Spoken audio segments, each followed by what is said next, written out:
Ladies and gents, welcome back to another Engineers podcast. Today I'm joined by Paige Cruz, who's a developer advocate at Chronosphere. They're US based and they're a company centered all around the lovely things of observability. And Paige is going to walk us through some really interesting case studies with some huge names over in the US, DoorDash being one of them. We're also going to talk a little bit about her journey from software engineer through SRE and varying levels of that into the dev advocate space and more engineering challenges as usual in between. So, Paige, thanks for joining us. Of course. Thanks for having me. I'm excited to chat all things observability and what's been going on in the industry lately. I've got my water as well. You've got your coffee. It's early for you. It is, but this is one of the true joys of my job as a developer advocate is getting to talk to the broadest possible audience I can all about why observability really matters to them at the end of the day, whether Yeah. they're a VP or a director or a manager or an entry level software engineer. Actually, observability is important for all of us. Yeah, it really is. We were talking offline, 10 minutes ago about the need for observability. With all of the chaos in 2023, I think observability now more than ever is so critical to businesses to know, what their systems are doing, what their systems are saying, some of those systems being super critical, productivity of people, et cetera, et cetera. The list goes on and on. So it's really key. So thanks for bringing that to us. Do you want to give Chronosphere an introduction and tell us all about the business and what they do? Absolutely. So Chronosphere was a startup born in the pandemic. We are just about over 3 years old now. And really, we're born from our founders, Martin and Rob's experiences working on challenges with getting good observability at scale over at Uber when Uber was reaching super high growth, when we were all calling it back when the prices were super low to call Ubers. Times have changed, but their experiences working on M3, the metrics database over there that they've open sourced, really showed them that this wasn't a problem unique to Uber. This was actually a problem worth addressing for the industry writ large. And so they spun out of Uber and started Chronosphere. And within 3 short years, they've really tackled first metrics. Their Our philosophy is we're embracing open source instrumentation. That is the way forward. The days of installing a proprietary agent, getting locked into one vendor's specific ecosystem, those days are almost behind us. We got to get a few more folks migrated, but those days are numbered. And so they said, what are the open source standards? When you look to metrics, that's Prometheus. Prometheus has been there helping us understand our Kubernetes clusters for years. And when it comes to the other signals, like traces, open telemetry is Mm. really finally putting its roots in the ground, is getting adoption, is spreading pretty wide stream. Um, and not only for traces, I think it can get pigeonholed as a niche tracing um, implementation, but actually, if you have not looked at open telemetry in the last even 2 years, we have added metrics. Logs are experimental and in progress. So open telemetry is really unfolding its umbrella to be a singular pipeline um, and delivery mechanism for all types of telemetry. And why that is so important, why would you found a whole company around open source observability? Why not build your own agents? Well, customers are finding that are on OTel and that are on Prometheus that having control over their instrumentation and data, having the ability to, at least with the open telemetry collector, to be able to process, add metadata, add filters, drop things, aggregate, to be able to do that on your in your network before sending it over to a vendor helps you with costs. It helps you with even compute efficiency. And so, and the other benefit, so one is more control. It's your data. You should own it.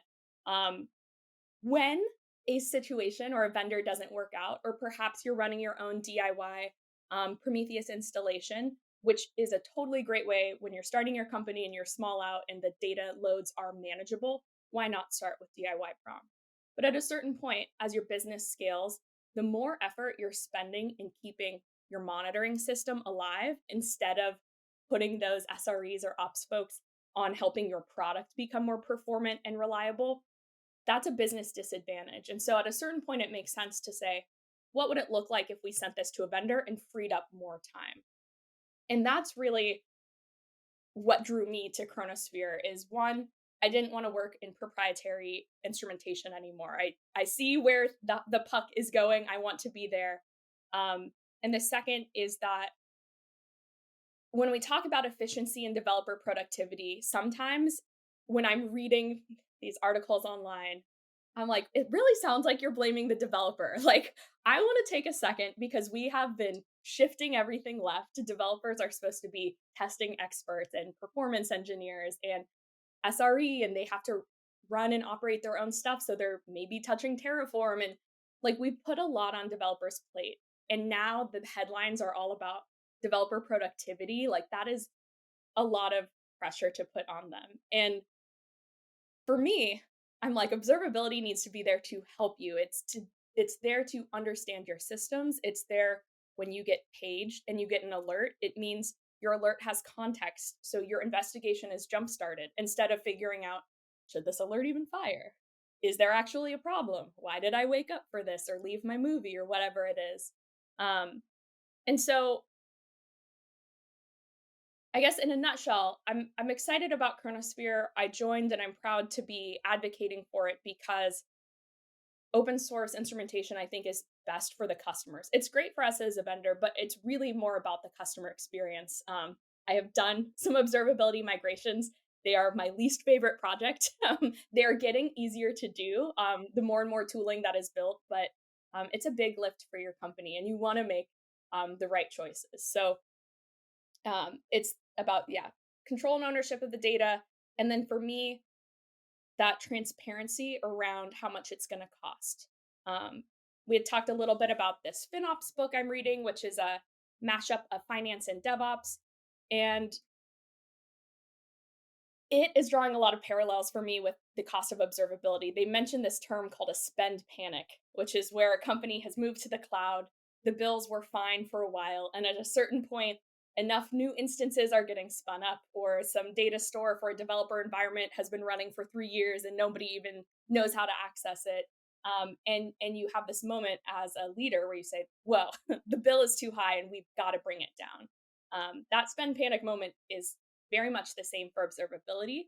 You can see a lot of headlines these days about like eye popping observability bills, and Martin and Rob and the team at Chronosphere thinks that is not the way that it should be. And they've built what they've built.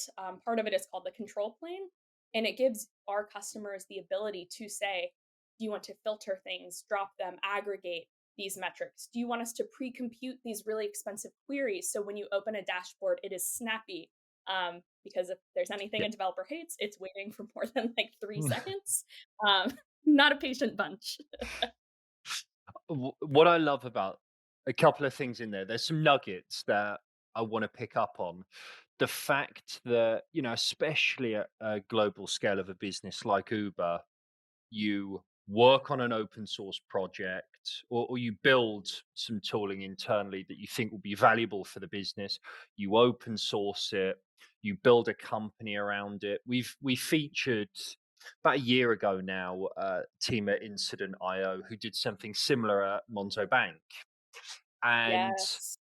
uh, it's fascinating to see that idea, that project grow into a real business, because it is a real business need across other businesses, regardless of your Yeah. scale. So that's a nugget in there that I find really, really fascinating.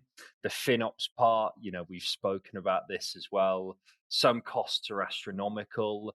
And I think to really gauge, especially what I've seen over the last couple of years running this podcast, Mhm. observability is a topic that we talk more and more about in Yeah. different ways, but I think cost control, cost visibility, is really important to businesses.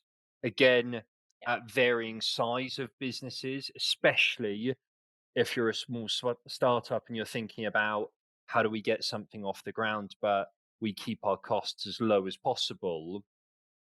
Just yeah, having that understanding, having that visibility of where your spend is key.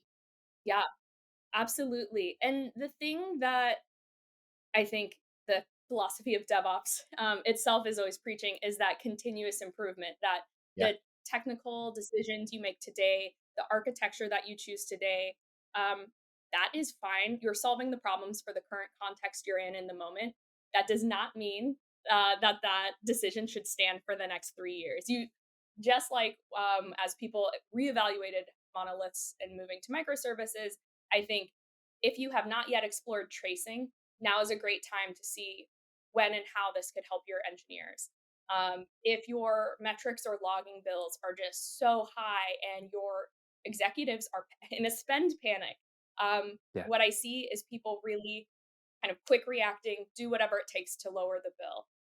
What I would yeah, love to see, and things that Chronosphere helps you do, is understand what data is not valuable to you. So we make it really easy to find the low hanging fruit of, are there metrics that nobody has manually queried for, that aren't even charted on a dashboard, that aren't a part of a monitor, that like literally no one has been looking at.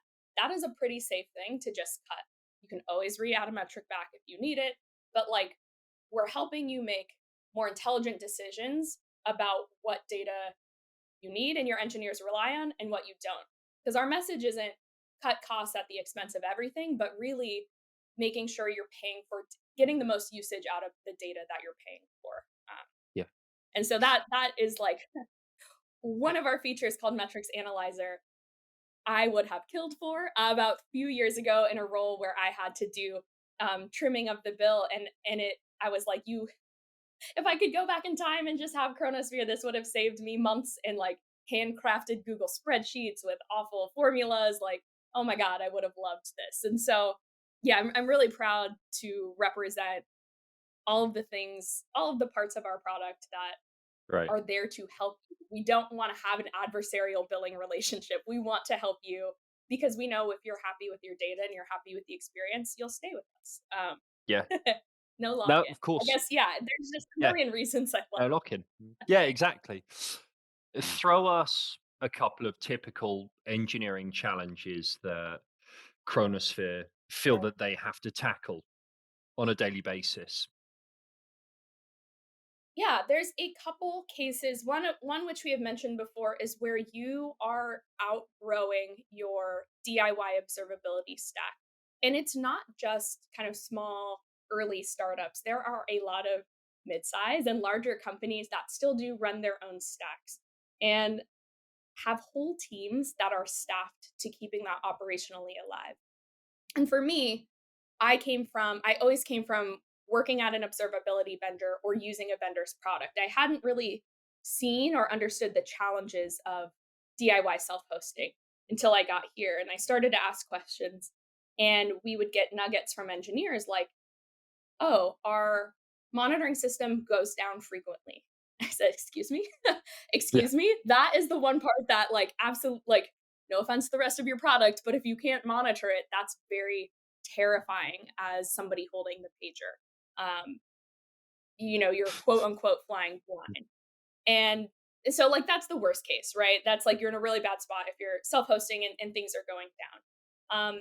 The other part is just the performance. There are some really awesome queries that are very expensive in time and computation to run.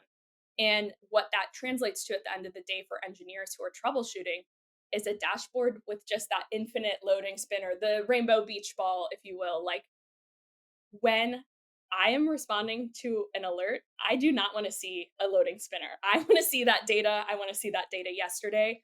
And that lag can really affect, like, to take a step back, the like cognitive overload of responding to incidents in these complex systems. You're having to hold a lot of state in your head about which component is breaking and what that means for your users, and some awareness of the infrastructure. Is this everybody, a particular region, maybe just one node? And the longer it takes for your data to load, the more you're having to really hold on to that information, not let any of it drop, just so you can correlate something that you saw from the alert or whatever it is. And so when we talk about developer productivity, I'm like, well, you got to have a responsive observability platform because we need to move at the speed that you think. Um, we need to get out of your way as much as possible and just be helping you and giving you insights and guiding you along the way. Um, so that's one challenge is sort of that DIY. There are challenges as your business grows, both staffing and operating it, and then also just the user experience of it. A second challenge that I see for a lot of companies are ones who are ready to move away from proprietary instrumentation. They want to embrace open source. They want to embrace open telemetry and tracing, maybe. But they're not quite sure how to navigate from where they are to that kind of nirvana oasis because it is a big lift to re instrument. The reason some of these legacy incumbent vendors have so many customers on their roster is because it's very hard if you've installed their agents to rip them out because it's a project where you have to ask every single team to do work. Or maybe you've got a very good centralized SRE or central observability team that can help provide tooling. But at the end of the day, you're touching almost every component in your system from infra to application. And those projects, that is just like a, I don't know if you've ever tried to get more than like 50 people to do something. It's a slog. And so the approach that I've been taking now and where Chronosphere really can come in to help is like, let us guide you. Let's piecemeal, let's break this up. Let's instrument maybe your most critical services. We'll re-instrument those. And bit by bit, we'll kind of rip and replace as we go, but we'll be here to help answer questions about how does span sampling work if we want to do tail-based in the open telemetry collector. We can help guide you to like beef up your open source knowledge and you don't have to feel alone because that is, I think, even people who want to embrace open telemetry, I think there's a little bit of fear. Has it been tested? How do I get help? There's nowhere I can file a support ticket and expect an answer. And so it is a bit of a mindset cultural shift to thinking about knowledge that you gain from Prometheus and open telemetry as really durable. Engineers can Yeah. take that from company to company since these are becoming the standards. It's going to be easier to hire folks who know both of those already versus I've I've had to onboard to many different proprietary vendor tools. They're all radically different. They've all got different query languages, different interfaces, and different instrumentation libraries. And that is honestly a lot for engineers to keep up with. And I think is a contributing factor to why we have so many observability knowledge gaps. So I think seeing adopting open source observability as a journey, one that you're committed to, but not something that needs to be done overnight, something that you will continue to see the benefits of as you roll it out and have a good partner by your side like Chronosphere and our awesome customer success team or sales engineers. Um, Knowing that you can partner with a vendor who will help you get the knowledge and skills you need, I think eases that risk a bit. Yeah. I can now start to see the vendor lock-in challenge. You explaining it, running me through some of those challenges, how it's multi-team, and how it's not just one vendor, it's multiple. That's a challenge. That's a real challenge. Yes. And I think when I think about open telemetry, so my a brief history, the last team I was on at my first company, New Relic, was building out their tracing product.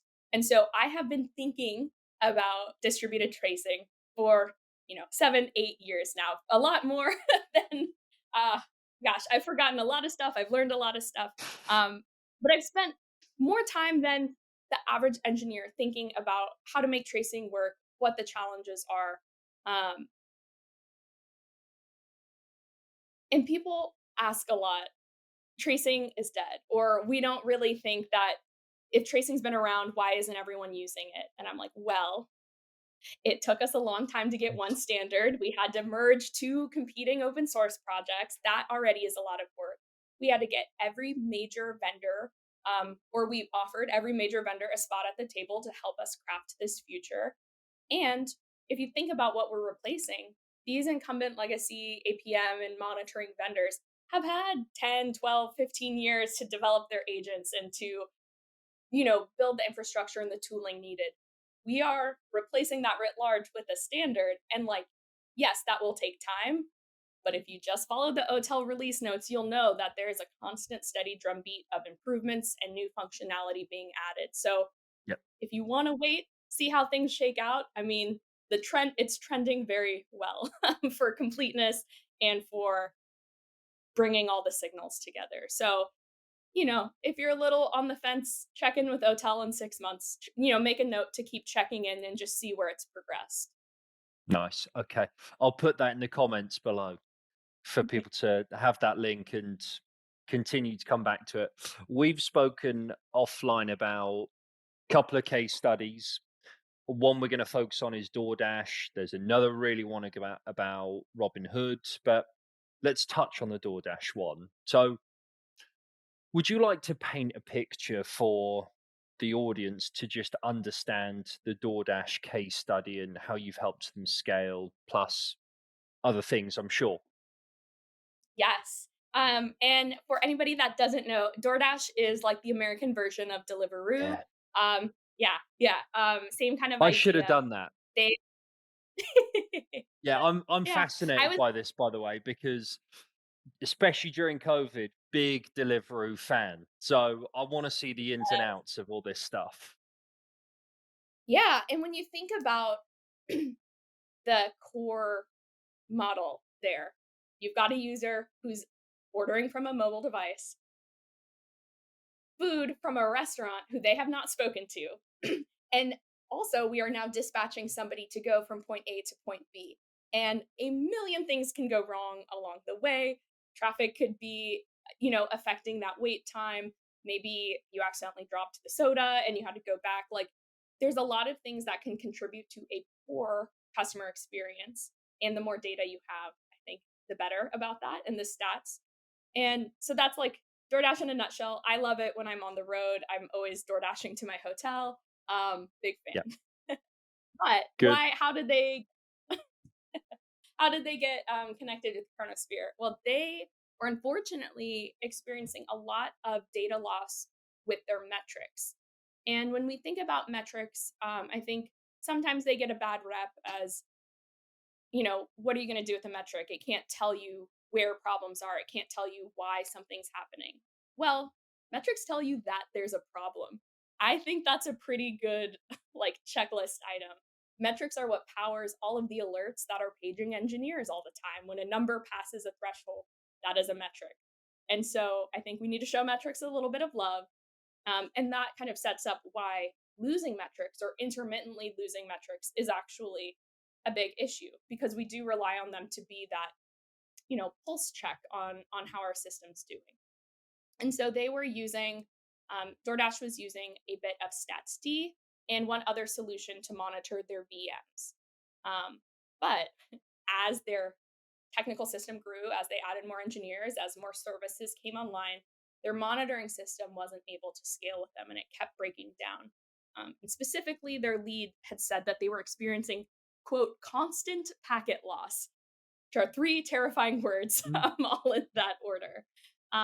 And unfortunately, their system was really brittle, and that developers could accidentally break the whole system by making some change that they thought was going to be totally fine. But one little bug would crash the whole system for everybody's monitoring and metrics. Um, as an engineer, I would be now terrified to make changes to that. Even in a blameless culture, I don't want to be the one that brought production monitoring down. As an SRE, I would be constantly worried, when is the next breakage going to happen? Because if it is that brittle and that easy for inadvertent accidents to happen, like not malicious, I'm going to be on edge every time I'm on call for that team. And then when I think about leadership, I'm like, I could understand a leader being like, well, why can't you keep the system up? It was working Yep. fine forever. If you don't have that knowledge of how to scale systems and what makes that challenging. And so what they found out is they had a big noisy neighbor problem And let's see. This was just not acceptable for them. They're a very data driven organization. They've actually got some very cool like business statistics. I think they're one of the companies, if you are using your observability and monitoring tool at its fullest potential, you do have business metrics in there and you have people Mm. that are outside of software and operations and product looking at it. And so it's not that they didn't appreciate or value data. It's just that the system they had reached its breaking point for where they were. Yeah. Um, and so when they were looking for a solution, again, because choosing an observability vendor or solution is a decision you want to be very confident in. It's one that affects everything and everybody. People have to Yeah. get trained, and it's not something you want to churn on constantly. So they set out to say, what are the criteria for our next vendor? They wanted open source. They wanted obviously scalability, since that was their primary challenge Yeah. with their old system. In addition to scalability, reliability. So the more data we throw at you, can you handle that? Will you be there for me when I get paged and I need to know what's going on? And then they needed it to be fully distributed. Um, Which in our case, I think if I flip that on its head, we do provide single tenancy. So when we're talking about noisy neighbors or one metrics change affecting other people, we give each of our customers their own tenant. So they're not, no other customer can affect your experience on the Chronosphere platform. So I think that helps address that a bit. And so, like, what happened after working with Chronosphere to move on to our control plane to understand the data and the metrics they were using. Yeah. Um, One quote is, "We don't even discuss metric loss." He went Okay. from constant packet loss to not even an agenda item. They got 4 nines of platform reliability for us. We do not promise 4 nines. I believe we promised 3 nines, but that's what we have been delivering to them. In Great. addition to that, some other fun stats are with our control plane, like I mentioned before, we give you that ability to filter, drop, aggregate, pre compute. We really give you knobs to transform the telemetry data flow before it hits our storage. And once it hits our storage, that's when we start charging. But all the way up until then, when you're making these changes, or if you were sending local development metrics in and you were running a load test, and maybe you had a bunch of high cardinality data because you wanted very interesting load test results, and the observability team said, hey, you're at your quota, you could add a rule to say, let's drop things with this tag, Paige's Got load it. test. Better example.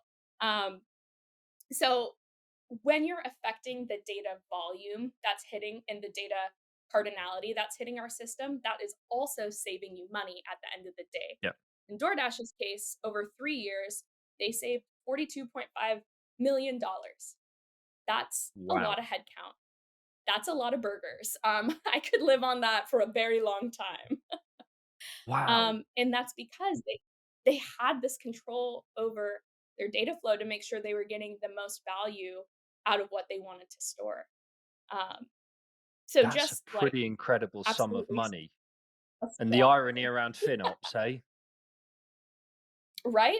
And the thing is, the functionality that we provide with Metrics Analyzer is fairly new and novel. A lot of vendors make it a little bit complicated to figure out Yeah. when and where and what's causing the bill to spike, because before it wasn't in their best interest to make that data available. Sort of like how your cloud bill is like, oh my God, how many SKUs, how many different ways can you charge me for S3? I think the answer is like 48. There's a lot of different combinations. And so, because not only did we make these tools accessible for people to Yeah.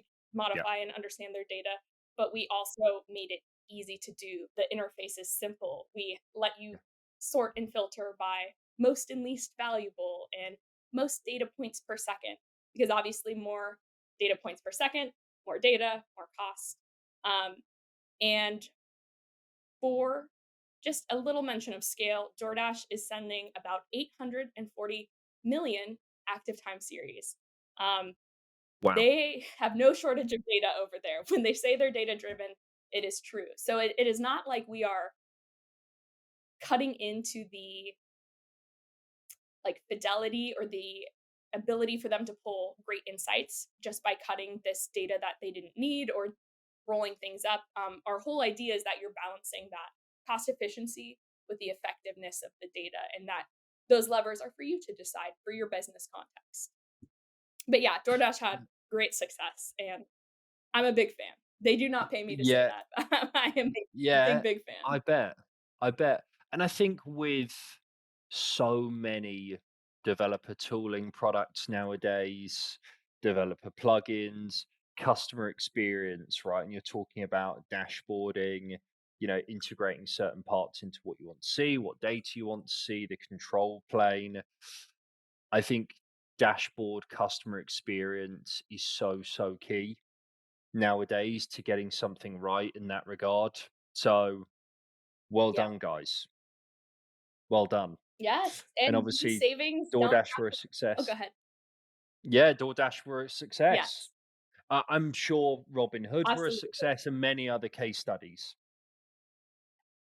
Yeah, we've got a few on our blog if you want to leaf through, because these savings don't just have to be for the super high scale, or you Yeah. don't have to wait until you have constant packet loss to come call us. It's in everybody's best interest if you start proactively exploring your options, even if you're not ready. See what's out there and do some napkin math to see what could be possible for your organization. Because I honestly don't know anyone whose company is like laughing, throwing cash in the air. Everyone's pretty much tightening the belts these days. Yeah, exactly. Exactly. Well, we obviously know now Chronosphere, great company, great product, great mission, and where it's come from.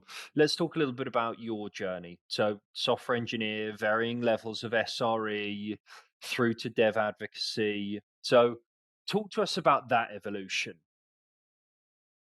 Yeah, I will say my relationship with technology has changed over the course of my career. I joined doing tech recruiting and a little bit of HR management, running an intern program. And this was when everyone was kind of parroting software's eating the world. And I was like, you're kind of right. I was using Google Docs in high school. I remember this software called Blackboard where some teachers would post homework, some teachers struggled to use it, which I think speaks to like the challenges we have in technology, making it intuitive and accessible for everyone. Um, and I thought, okay, there's something to this technology thing. I'm working with these software interns.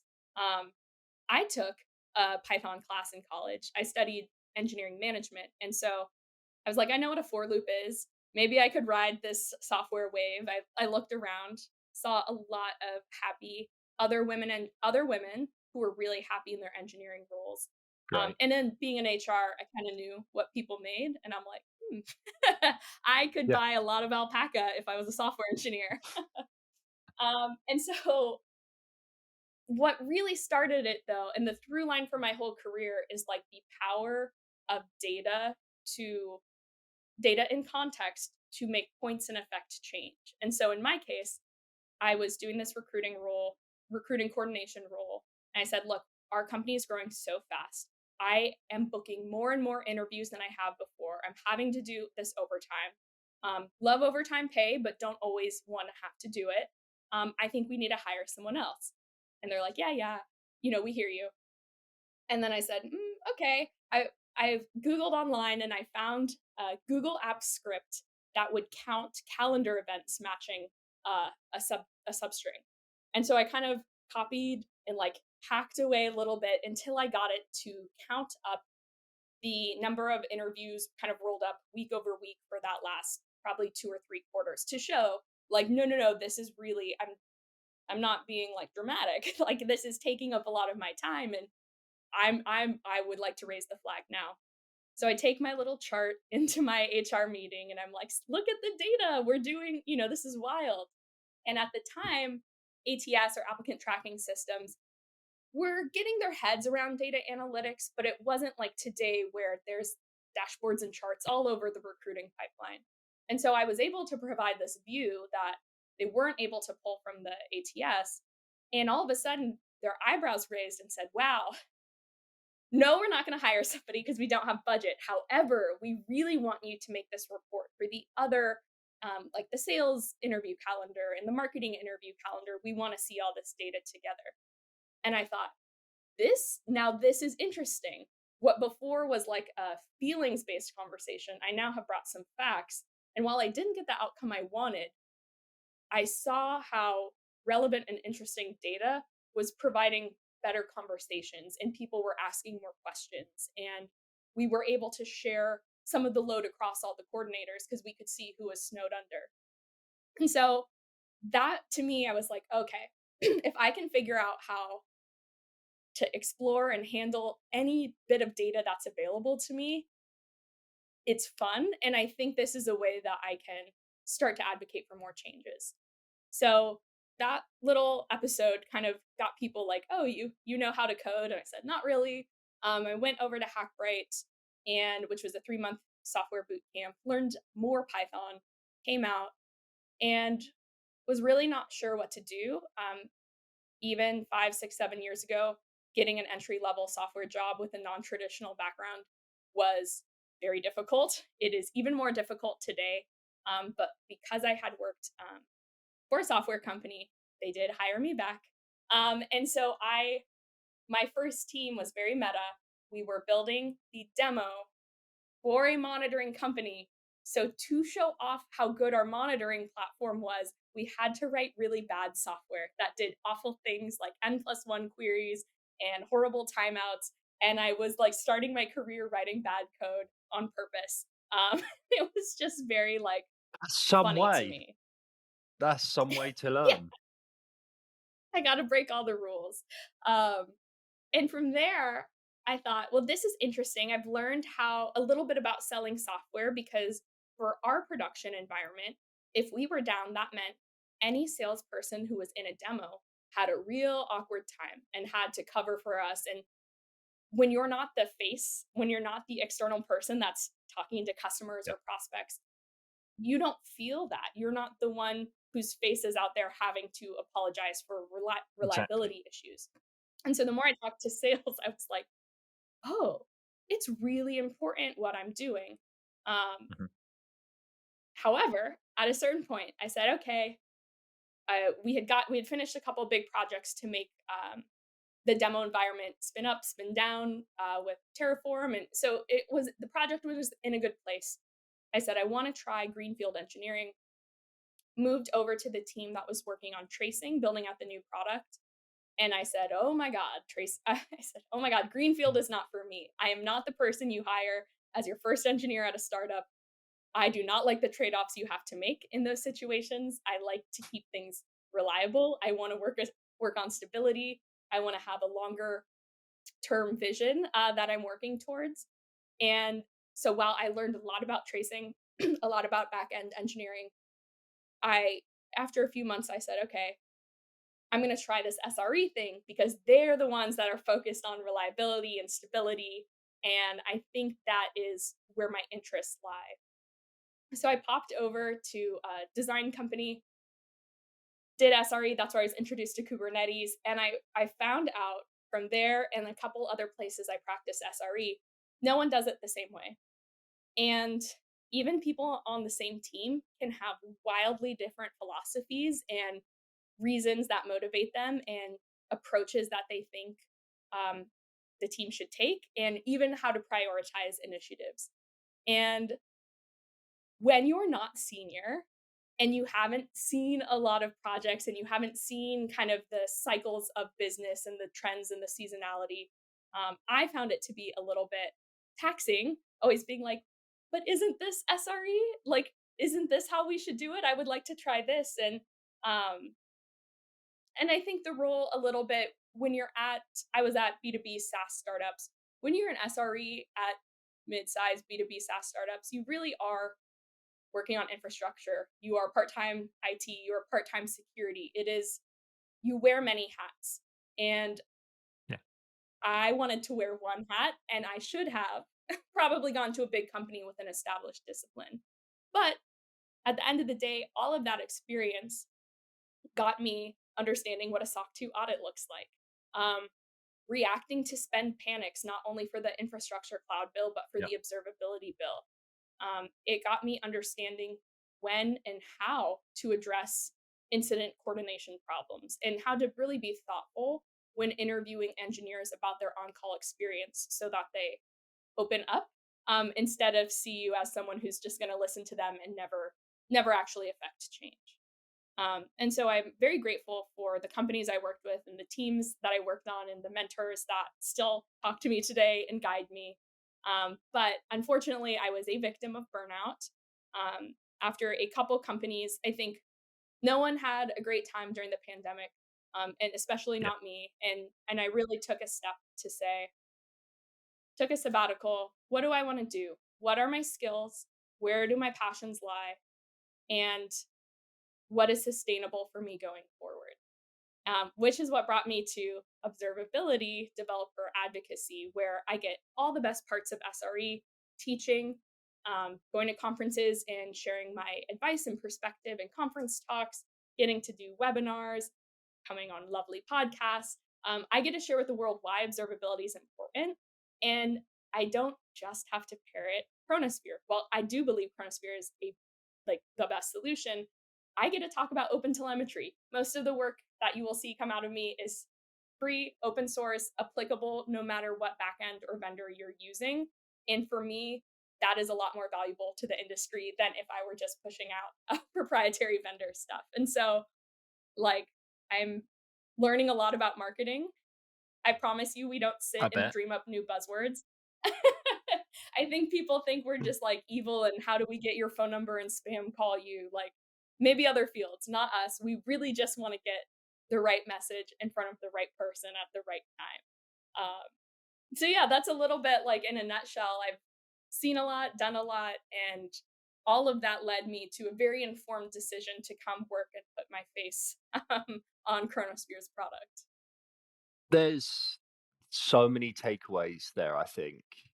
There's bravery, there's ingenuity, there's intuitiveness to go and build that solution in your very first job, doing a recruitment coordinator role, to then, take on that step, continue going, and be in the face of the unknown of not really knowing maybe how to go and build something or write something, and look at where you are. I think so many people will be able to look at this and hopefully take a lot of confidence and positives from this, that anyone can do it.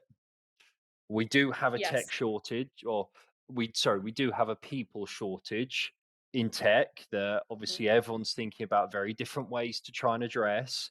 But it's examples like this that are incredible, that you should be extremely proud of, and hopefully people can draw from that and think, yeah, screw it, I'm going to do that as well.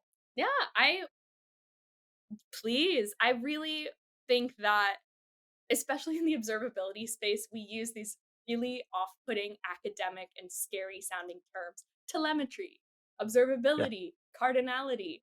And so, what I try to tell people is like, I know this stuff because I've worked at multiple monitoring and observability companies. I was surrounded by the statisticians who did the math behind how to group alerts together in statistically meaningful ways. I don't know that math. I know they know it. I know what I don't know. But at the end of the day, at this point, with as much content and tutorials are out there, when you run into scary, unfamiliar, academic sounding terms, you don't have to go to dry textbooks. There are a ton of DevRels who try to break this down and make it approachable. And I think there's never been a better time to start learning this space if it's something that you really want to do. Um, yeah, yeah. So that's I what I agree try with to that. do: demystify it. No, good for you. Lastly, before we leave, Chronosphere, Hotel, where are they going to be in the next 6 to 12 months? Oh my gosh. Okay. The hardest part of my job is that I get to see things that are in development that I'm not allowed to talk about publicly until we announce them. What I will say is around KubeCon, so November, KubeCon, we've got some good things brewing. pay attention to Chronosphere on all of our social channels. I think we're really continuing to invest in how do we help you adopt open source? How do we help you enable your engineers to learn the skills they need to learn for instrumentation, analyzing time series charts, whatever it may be? We want to help you along every step of the way. Um, and because we're a young startup, we have a pretty rapid pace of development. We are not um, beholden to supporting a giant platform that does 20 different things. We've got a really good focus and we're continuing to make that experience better. So if you're evaluating Chronosphere today, know that the goodness is only going to continue to come. That's the advantage, I think, of going with a younger startup that's had time to learn from cloud failures and observability mishaps and interesting pricing schemes. We were able to Yep. learn from all of that and really provide a best in class experience. Good.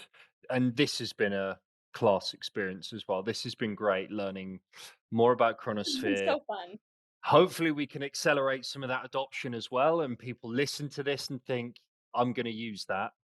But also listening and learning more about your journey as well and how you've risen from role to role. But it's been great to have you on board. I always say Yeah, this, but I always want to check in with people, see where they're up to. We'll be checking in at some point, seeing how the business has grown. Have a please, great time at KubeCon. See, it's mid-September will now. do. Uh, but for everyone listening, likes, shares, comments, they're massively appreciated. You're going to have all the info that you need in the description to keep on following these guys and girls. And Paige, thank you so much. Thank you. Thank you, everyone, for listening, and see you around the observability world. Hey guys, thanks for watching this episode. Massively appreciate you listening and checking in with us. If you want to find out more about us and what we're doing, please check us out on social media. What we're trying to do at Engineers is build a community to drive knowledge sharing and experiences. On Twitter, we can be found Engineers.io. It's no underscore. We've also got a website which is engineers.io. These links will all be posted in the description. Any feedback and comments are massively appreciated. We're always looking to improve on where we can. Thanks, guys.